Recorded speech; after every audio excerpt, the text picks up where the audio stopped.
Hey guys, JB here from Alpha Wolf Consulting. Welcome to the next lesson in the Introduction to Sales and Communications course.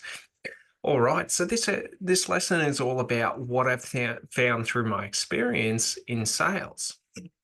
So, throughout my years working in sales and selling multiple different types of products throughout multiple industries, I've found some really, really key aspects of sales um, just throughout doing it. So that's what we're going to go through today. So it's important to understand that there are two types of knowledge or understanding. There is theoretical knowledge and there is experiential knowledge. So one is what we learn through books and through, research and through written word, and another is what we learn through our experience of doing. So an important thing to understand in sales is that comfort is the most important aspect. We have to be comfortable within ourselves, comfortable about the product or service that we are selling, and comfortable about the company that we are operating for. So our reputation, who we see ourselves as, because it's very important, because if I am not comfortable about myself, I will not be confident within myself. If I'm not comfortable about the product or the service that I am selling, I will not feel confident in it. And the same is said for the business or company that we're operating for. And the importance of this is that when I am in a comfortable, relaxed state and quite confident within myself about what I am doing, my ability to influence others is much higher. And the reason for this is emotional stability, so emotional states. If I am going from being confident to nervous to confident to nervous to confident to nervous, and all of this, it creates a very disjointed process or image of me. Okay, so this is very important because when we are interacting with other people, a lot don't understand that we're giving off energetic frequencies. So an important thing is that the more stable or baselined my emotional state is, the easier it is and the more comfortable it is for people to be around me. If I am stressed, people will feel anxious around me. If I am depressed, people will feel, you know, less than being around me. They will feel uncomfortable by me. So what we're trying to do is we're trying to ease our potential buyers and create comfort within them so that they understand that this process that we're going through, or this product or service that we're offering, is something of value and is something that is stable. Stability is what we're all seeking. So in business, being stable means, security. It means congruency. It means, that we can expect that this business will operate for many years. Okay. But to go more than that, okay, it's really, really important to understand how, you know, our being, okay, so my conscious mind, my subconscious mind, my energetic state, my emotional state, the presence that I create in each and every interaction is vital to the process of sales, because we're communicating. And if people feel uncomfortable around me, it makes it far, far more difficult for me to communicate effectively with them. So how do we build up this comfort level? Well, the only way I've found to build up this comfort level is through one, mastery. So learning the theoretical side and then building the experiential knowledge. Okay, so by understanding how to do it and then doing it. Okay, these are vital because it is through repetitive action that we become fluent. It is through repetitive action that we grasp understanding and become comfortable with what we are doing. And it is through repetition that we become sharper. So think about it like this. If we're sharpening a sword and we run the sharpening stone over that sword once and we go, I'm done. That sword is never going to be as sharp as if we rub that stone across it 1,000 times. And that's the key to sales. Sales is about repetition and about volume. Volume of action, volume of interactions.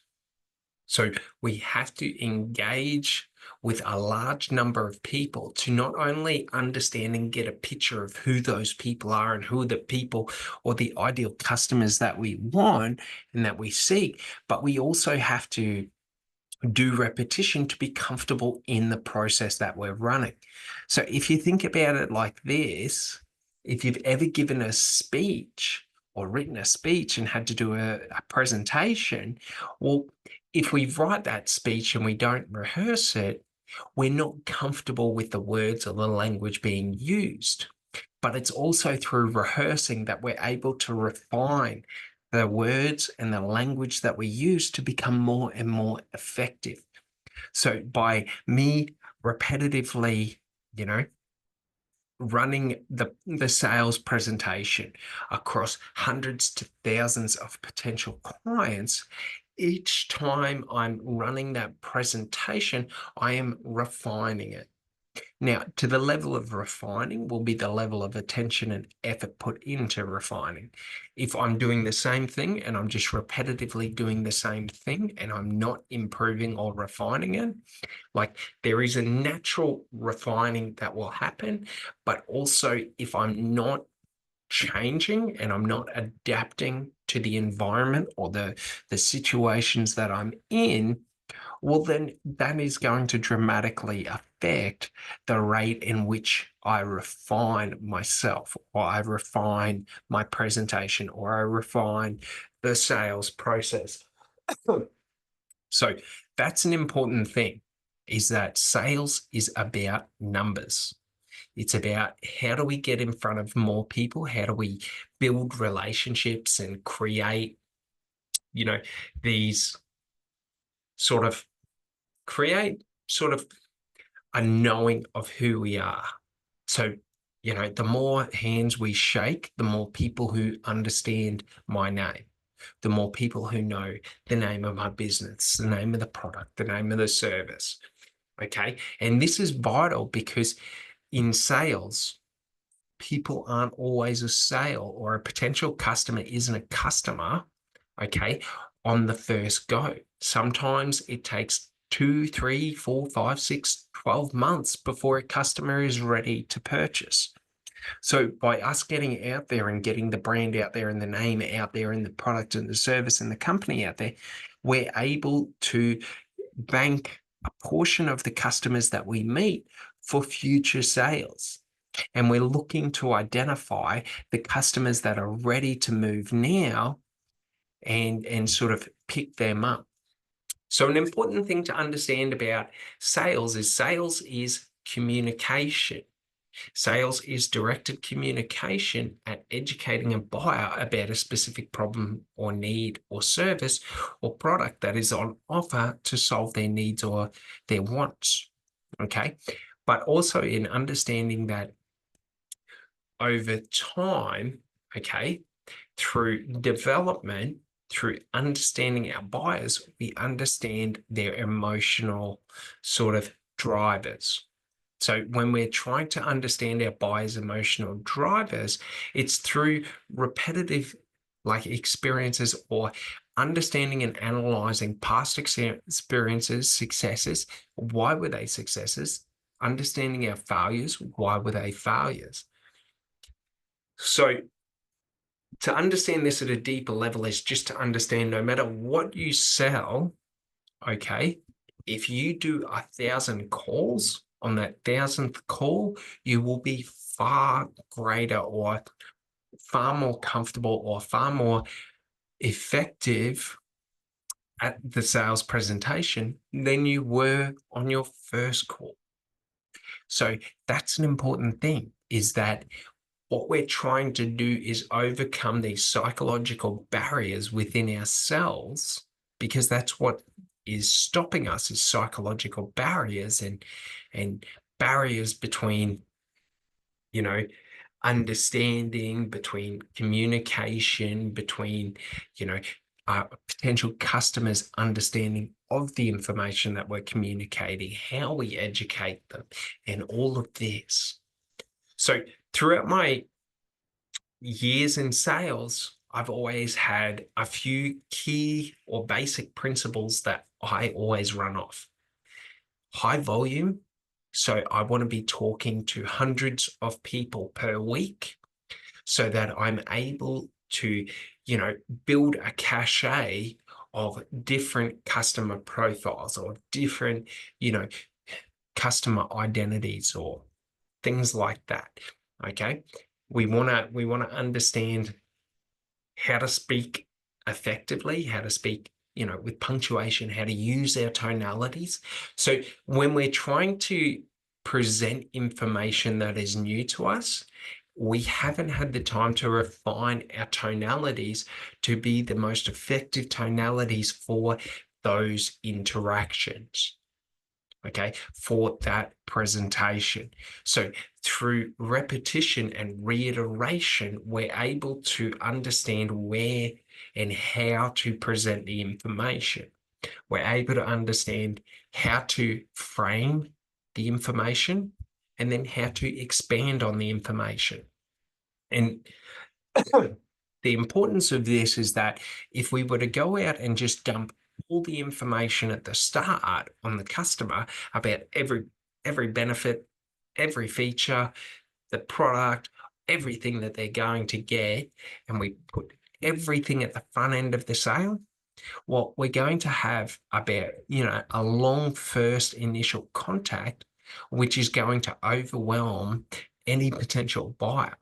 So it's sort of like this dance, okay, of we frame the product or the service that we're offering or the offer, and then we expand on it gradually throughout the conversation so that we're giving the prospective buyer enough time to understand it and to sort of formulate their own sort of understandings or beliefs on the information being presented.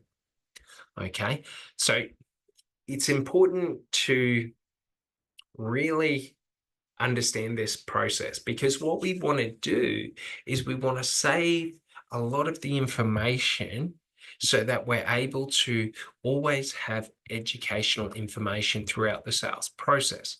So this isn't to say we be vague. It's more of a process of, first we frame the process or the conversation or the offer, and then we talk to the customer a bit about their needs, what they're after, and all of this. And then we sort of keep moving it forward. And the way the process goes, and this is based out of a lot of my sales understanding, is based from Jordan Belfort. Jordan Belfort's Straight Line Sales and Persuasion. Simon Sinek, Understanding Your Why and Understanding the Golden Rule, and how to communicate with basically, emotional intelligence, understanding, Russell Brunson and how to position offers and create offers and things like that. So it's all about, in understanding each of these different sales coaches or sales experts and understanding the different aspects of their process. So for example, Jordan Belfort, he frames, so he's got the straight line sales and persuasion, where we frame it and then we ask for the order, and the customer will more than likely reject the first offer. So then we add a bit more information, and then we ask for the offer again, and then they reject it, we add more information, and it's a way of just repetitively keeping the conversation going and working through all of the potential, objections that a potential buyer might have. But an important thing to understand is that majority of objections are untrue, unbased. Okay. So it's not about trying to, overcome the objection by answering the objection and, trying to convince someone why to buy. If they say, oh, I don't have the money for it. Why? Because it's too expensive. It's cheap. You should buy it. Like all of this. An important thing to do is understand that what we're trying to do is we're trying to gradually increase a potential buyer's understanding of their situation, the current problems and challenges that they face, and potential outcomes that they could have and solutions to those problems. Okay. So an important thing to understand is just that what we're trying to do is on a personal level. Okay, so there's a couple of different levels that we're personal, professional, and relatability. We're trying to personally create a relationship where the potential buyer understands they can trust me, they can come to me for information and ask questions about things they don't understand, and that they'll get answers and they'll I'll explain it so that they understand it. Okay. Another thing is that we're trying to relate to them on a professional level. So we're trying to demonstrate our values professionally, but also the business or the company's values professionally, so that they understand that, if my values are I do not lie, cheat, or steal, if they lie, cheat, and steal, they're not going to align to me. But if they don't lie, cheat, or steal, then they understand we are one in the same, and the same with the company. So what we're trying to do is build these points of relatability so that there is connection, so that there is, logical connection and there is emotional connection. Okay. And then what we're trying to do is relate to the buyer and understand the buyer so that we're able to communicate with language that means something to the buyer. Look into your own life, okay? When people have tried to sell you a product and they don't understand the language. So it's like someone trying to sell a weight loss program, and they're talking to people, but they don't understand why the people want to be there. So, they might have a personal bias to being muscular. Okay. And they might want to be muscular. So they, assume that everyone wants that. And then that's what they push. But some people mightn't want to be muscular. Maybe they want to lose weight. Maybe they want to be fitter. Maybe they want to be at a certain weight. Maybe they want to be, in a certain form. Maybe they want a certain level of health, level of stamina, level of liveliness. Like there are many different things. So what we're trying to do is understand the buyer, okay, and understand what are they looking for, what are their current problems, and then we use that language so that when we're talking to them, we're not just saying, well, this program's going to, get your biceps 6 inches larger. We're going to have you lifting, 20 to 30 kilos heavier over the next 3 months. To someone who's looking to lose weight, that doesn't really mean anything. So what we want to do is we want to be able to have these avatars of potential buyers who use our product or service. And what we want to do is understand their motives and their intentions and what they're looking to overcome so that we're able to talk directly to those things. Because the weight loss program or the workout program may, on average have people losing 20 to 30 kilos over 3 months. So what we're able to do is we're able to, if someone has identified to us that, they're looking to build muscle, well, here's what you're going to build. Here's how you're going to build it. And the program's going to do this, this, and this for you. To those who are looking to lose weight, well, the program's going to do this, this, and this. This is what you're sort of looking at for how the weight's going to come off. This is where we're hoping to get to you too. So by understanding how to relate to people we're able to talk to them in a language that means something to them, which creates larger impact to the language we use. Our language has more impact and more cut through because it's something that they're currently thinking about. In terms of, for example, if I'm trying to sell to small businesses, let's say a marketing program, and I'm talking about, we want to create these ad sets that perform at this rate, and they're going to do this, this, and this, and the buyer might just want to have more customers. So if I'm talking about like program details and I'm talking about all the technical things that we're going to do, we're going to run this kind of an ad set, we're going to do this kind of content, this, and this, but I'm not talking to how that directly relates to new customers. Well, I'm not really talking to what they're looking for. So it's sort of meaningless. Like they'll say, it's all great, like it sounds good, but I don't see the value in it. I don't see the point of it. So an important thing is when we're relating our language, we can increase the effectiveness of our language just by aligning how we present information and what information we present to be aligned to what the buyer or the potential buyer's expectations or their goals or their emotional, outcomes that they're looking to get. So, when we're in sales, okay, it's about communicating, it's about relating, it's about, interacting with other people. So, importantly, what we need to think about is we need to think about, like, let's break it up into 3 stages. There is the salesperson and their proficiency. So, what do we need to do as a salesperson, and how do we develop our proficiency to be the best salesperson?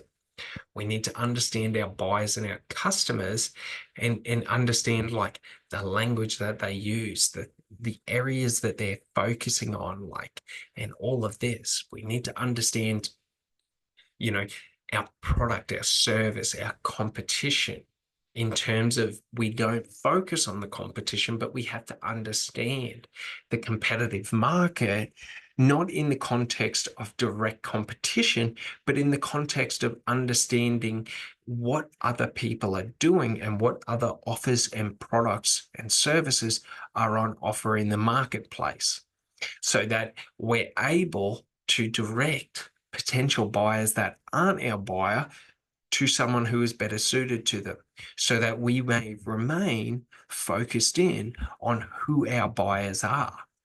Because that's the thing. If we focus on trying to win every sale, we will win no sales. If we focus on trying to win the sales that we want, we will only ever deal with the sales that we want. Okay.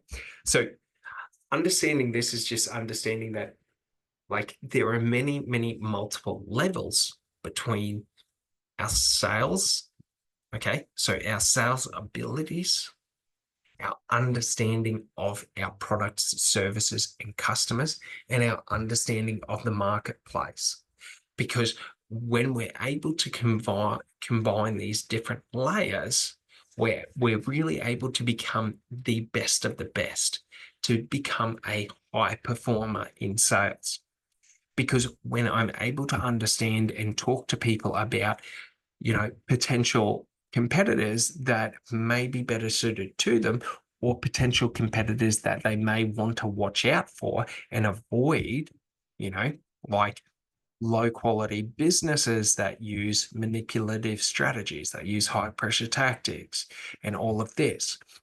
When we're able to understand this in context and relationship to our buyers, okay, and our product and service, and understanding how our product and services differ from our competition, but also understanding how we present the information, how we present ourselves, how we present our offers, and how we present our company to potential buyers impacts all of these aspects. So an important thing I've found throughout my experience is that not everyone is a sale, and that's okay, because we're not looking to win every sale that can ever be. We're just looking to find people who we want to work with, who we want to be around, who we want to do businesses with, and who we want to service. And to those who don't align to the services that we provide, it is very important to have an understanding of the competitive marketplace or our competition to know where to direct them. Because while they may not align to us, if we're able to direct them to the business that aligns to them, you know, as a salesperson, well, that shows our expertise in the industry and increases our authority. Okay. So this isn't to say that oh, these guys are so much better than us. No, it's about understanding, well, who could I send potential customers to that I can't service? And who would I not send customers to ruin my reputation?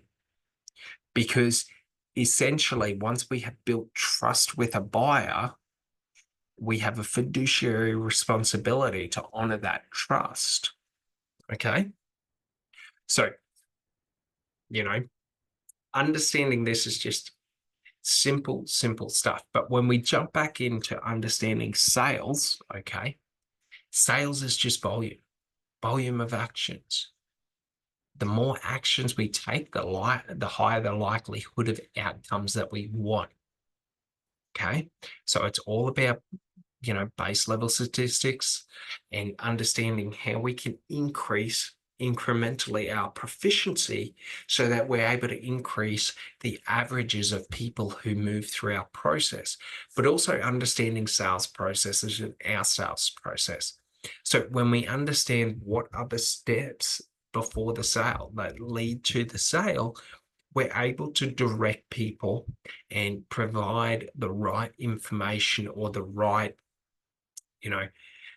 understanding to a potential buyer that will bring them to the sale. Okay. So that's a key thing. And then just understanding our buyers like we understand ourselves. It's an important thing because the more we understand our buyers, the higher the level of service that we can provide them, the higher the level of not interactions, but the higher the level of relatability we can have with our buyers. If I know nothing about you, it's hard for me to relate to you. If I know a lot about you, it's easier for me to relate to you. And that's all it is. Many people tell you it's all about influencing people and, convincing them and, all of this, being the best salesperson. And, you got to say this, and this. It's illogical. It's irrelevant. If people buy from you, if they don't, it doesn't matter at the end of the day. You might argue that it does, but it doesn't. Because the thing is those who think that every sales counts, okay, and that they have to sell every customer, waste the majority of their time on non-buyers. And this leads to mental exhaustion. This leads to, dealing with the wrong people, but also getting skewed perceptions and low confidence. The thing is what we're trying to do is boost our confidence so that we feel encouraged to take the actions required to achieve the sale. And that's important. But in understanding our sales cycle and our sales process, we have forethought for where we're going. If I don't know the direction I'm traveling to get to my destination, it's hard for me to guide anyone because I'm trying to figure it out for myself. If I know inherently the direction and every step towards that destination, I am able to talk through calmly and confidently my potential buyer to getting to that destination. Do you understand? So it is very important that we have a visual representation or a conceptual representation of the process from new customer, like new potential lead in, all the way through to the end of the sale. And then we understand all the different areas in the middle where there are pitfalls that we should avoid, where there are aspects of the sale that we need to control. So conditioning a buyer is a very important thing to understand, because it's like we're walking the path to the destination. We know the path to the destination, but the potential buyer wants to walk that way. But the path is this way. Do you understand? If we just follow our buyer around wherever they want to go, we're just going to be wandering in the wilderness. So it's very important for us to understand, well, how do we condition our buyer? And the way we condition our buyers is through direction and assertiveness. Okay. And what do I mean by that? It's just we have a roadmap to success. And if they want to venture off the roadmap, we have no control over them. We can try and convince them to stay on the roadmap, but it's illogical. So we inform the buyer throughout, from the first engagement to the last engagement, the process, and we reiterate the process, the process, the process, the process. This is the path. They say, I want to go this way. You can go that way, but the path is this way. If you want to go that way, you're on your own. So it's very important, because what we're trying to do is we're trying to take them by the hand and direct them. Now, think about a child walking with a child through, let's say, through an amusement park. That child is going to want to run in each and every direction. And if we don't explain to the child that we are going to this direction, okay, and use, our ability to, direct the attention, because that's what we're doing when we're conditioning. We are directing our buyer's attention to where it needs to be, so that they're not off looking at shiny cars while we're trying to buy a house. Okay? Because if that is the case, and we just let the buyer look at everything that they want to look at and go whichever way they want to go, we're just wasting a lot of time. We're wasting our energy and attention that we could be giving to other potential buyers. So it's very, very important that we understand this, that if a buyer wants to go right, we let them go right. See you later. And we do not invest anymore. If they want to walk the path, we invest in taking them in the path. That is conditioning, is that we're directing their focus, but if they don't want to follow the process, they're not a buyer. If they want to follow the process, they are a buyer. Like, that's the separation, is that we're not chasing them around trying to convince them that the path is the right path. It's that if you want to go off on your own, go off your own. I'm going to be directing people along the path. So you go do you and enjoy. And then we find more buyers. Because that's the thing. It's all about, time management. It's all about effectiveness. The more people we talk to, the more ideal customers we will find. But if we're sitting there chasing non-buyers and not our ideal customers around, trying to convince them why they should be our ideal customer, or that they are our ideal customer, we're not actually spending any time with our ideal customer. So by limiting who we interact with, we can maximize our interactions. Okay, by being willing to let any potential buyer that isn't our ideal customer go and just say, I focus on these people. If you would like to be one of these people, this is the process. If you would like to do your own process, that's great. I focus on people who do this process. That's it. I don't have the time to be running around chasing people and trying to convince them why the path is the path. The path is the path. The path has been designed, okay? And the path is our sales process. Our sales process has been designed to take someone from not understanding anything about the product or the service or the solutions that we offer and get them to a level of understanding intricately that the product, the service, the solutions that we offer are the right ones. But if we're always running around trying to convince people why they are this and why they are that, we're not actually doing it. We're outside of our process, our sales process, and we're trying to convince people why they should be in our sales process. So a big thing I learned throughout my time is just let go. Let go to anyone who isn't a buyer. Let go to those who do not follow the path or who do not, follow the process or trust the process. It's not important. The more effective we'll be is when we are more effective at being able to identify exactly who is my customer. How do I communicate effectively to my customer? What is important to my ideal customer? What are the values that my ideal customer hold, and do they align to the values of myself and my company? Do their needs align to what my product or service offers? Do they qualify? So it's very, very important, because what we want to essentially do is be able to maximize the actions that we're able to take each day so that we're able to move quicker. Because the more actions we take, the more potential buyers we meet, and the more we can move through our process and get the outcomes that we want.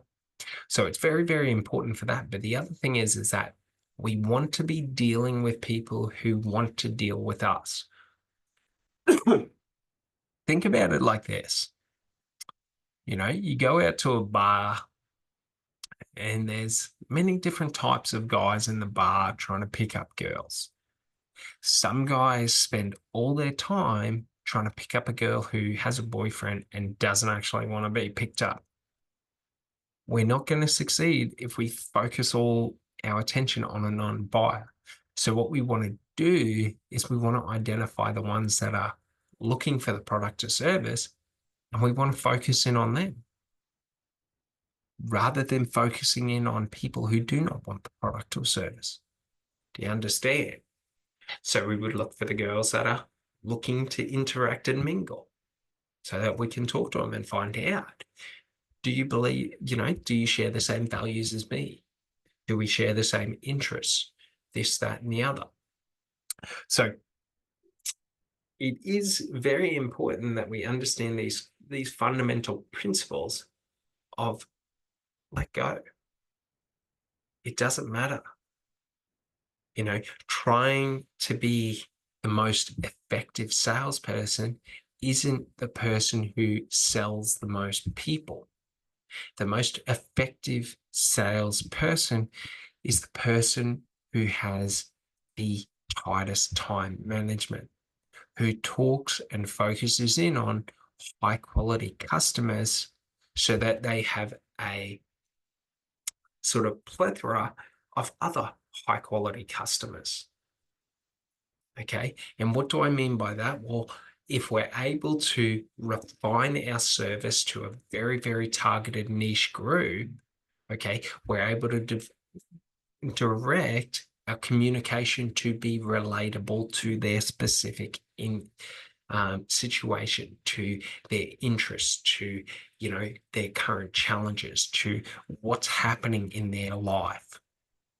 And then what we're able to do is, when we're able to effectively move those people through our process simply, smoothly, and effectively, a lot more people are going to want to come into that process because our results are increasing. If we're there trying to convince everyone why they should go through our process, we may get one or two through the process, but we're not going to get the majority through because the majority aren't aligned to the process. So they're trying to change everything. Simplicity is key. Okay. And simplicity is just simply those who follow our process and get the results are the goal. Because if we can have them through, it's sort of like it's all just wins. If we're able to stop anyone who is going to disrupt our process, okay, and we're able to redirect them elsewhere, we are able to keep our process smooth. We are able to keep our process concise. We are able to keep our process effective. Okay. So it's very, very important for that.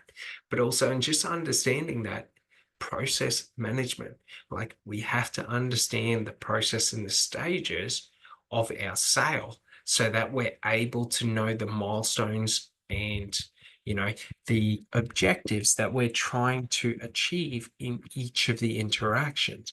For example, on a first call, well, we want to understand if someone one qualifies for our product and if they're interested in our product. So do they have the ability to buy our product and are they interested in purchasing our product? If it's a yes on that, they move to the next stage. If it's a no on either of those, they're outside of the process. And then we're just pushing people down the line, push people down the line. And then in the next stage, there's new objectives, new milestones that we're looking to get. And sort of if we're able to break our process up into stages, we don't have to have one presentation where we go through everything and then we have to have the sale at the end or it's a failure. So by breaking up our sales process into bite-sized chunks, we're able to bring someone through gradually. And what we're able to do is if it's easy, simple and hassle-free, we're able to move through people through more rapidly because there's less resistance. So just understanding this is quite important. All right. Well, I hope you enjoy this one. I hope you understand a little bit more about, sales and sort of what my experience has been like. And just remember, volume. We need to pick up more rocks to find more gold. Every rock isn't gold. Gold is gold, a rock is a rock. Okay? So a buyer is a buyer and a non-buyer is never a buyer. So we can try and convince ourselves that non-buyers are buyers, but we're wasting time. Okay? Simplicity is key. We want to keep people moving. We want to have an easy path that they can follow so that there is no extra stress. The more we can relate to our potential buyer and our ideal customers, the more impact our words will have, the more impact our offer will have. So by understanding who is my ideal target set, how do I find them and how do I deal with them, but also understanding to reject anyone who isn't this ideal, target set, well, then we're able to move through and service them at a much higher rate. And when we're able to service them at a higher rate, we're going to be able to wow them and sort of give them an A+ service or a AAA service where they're feeling like they have won the lottery just by dealing with us. All right. Well, you guys have an amazing day and I'll see you on the next one. Thanks so much. Bye.